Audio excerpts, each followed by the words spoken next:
the most important thing right now is for conservatives to define what they are and who they are and what principles and values they hold dear. As a conservative, you should be interested in conserving something, right? We're conservationists, so what is it that we are interested in conserving? I would argue that they're the time-tested truths that conservatives have held on to for generations. Are we interested in doing our job and conserving those values and virtues? Conserving freedom, and justice and liberty. Our rights, life, liberty, and pursuit of happiness, or life, liberty, and property. The founding fathers' values that are based on human nature and are true forever, right? I would argue they're not based on human nature. They're based on those truths that are endowed to us by our Creator, those self-evident truths that are endowed to us by our Creator. That is the seminal phrase in our founding documents that sets the context for human freedom. So because it says what human beings are. So from your perspective, God made human beings this way, so the right way for them to live is to have their rights respected. And if we lose that particular value and idea in our culture, then it digresses to power rather than principles. And I'm not interested in power. I'm interested in preserving and conserving those principles. That's what's most important about a conservative summit.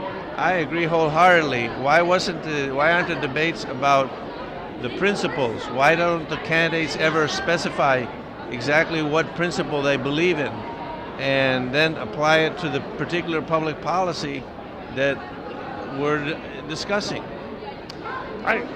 Who knows? Maybe it's the media's fault. Maybe you all need to push these guys to answer these questions and stop allowing them to get involved in a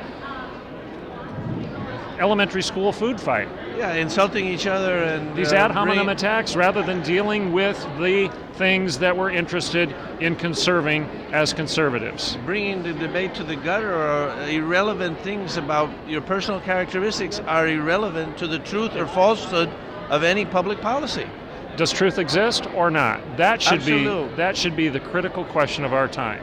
If truth exists, it should be judging the debate, not these ad hominem schoolboy tactics that we're seeing every time we've got a debate. And the media should be pushing these candidates to answer questions rather than entertaining us with this free-for-all. Food fight, yeah. So I agree wholeheartedly. How did this happen? How come the Republican Party didn't impose some rules and say ad hominem attacks are not permitted? I have no idea. And if we're not going to have this food fight here for your entertainment.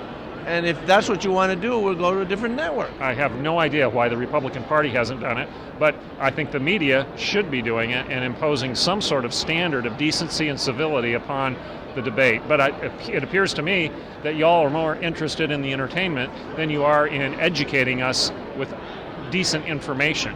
I accept that that's true about a lot of people in the media, but it's certainly not true about me. I'm against ad hominem. I think that, in fact, whenever I have a debate, it's illegal for you to insult someone. Yeah. You get thrown out. You get disqualified. Right. Because the personal characteristics of a person do not determine the truth or falsehood of their public policy. Exactly. And so that's why ad hominems are logical fallacies. They are fallacious, and so they shouldn't be allowed in any debate. I agree with you. And I think that as an educated people, we should be holding our leaders to a higher standard of dialogue and debate, and we should hold them accountable for telling us what's important in terms of their positions, their policies, and their principles. And when they start attacking other people, we should stop them and say, I don't care about your personal attacks. What I care about is you as a person, what your character is, and what your constitution is internal that's going to guide you as a leader. And specifically, what principles do you believe in, and how do they apply to our problems of today? Yes, absolutely. Spot on.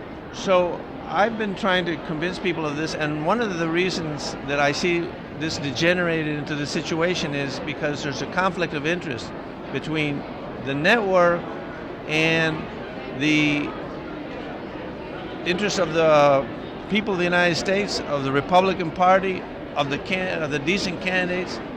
They're at odds because for the network, it's just a matter of making it entertaining, dramatic, pitting one candidate against another, getting him to say something horrible about the other, so then the other one will respond. And it seems that that's entertaining, which doesn't say much about the American people that are watching. I mean, why is that entertaining? I don't find it entertaining. But a lot of people do. So why didn't the Republican Party say, look, if these are the rules, if you're not interested, well, I'm going to a different network? Again, I can't answer for the Republican Party. I think I can answer for myself. And I would like to suggest that this is an indictment of the church. It's an indictment of our culture.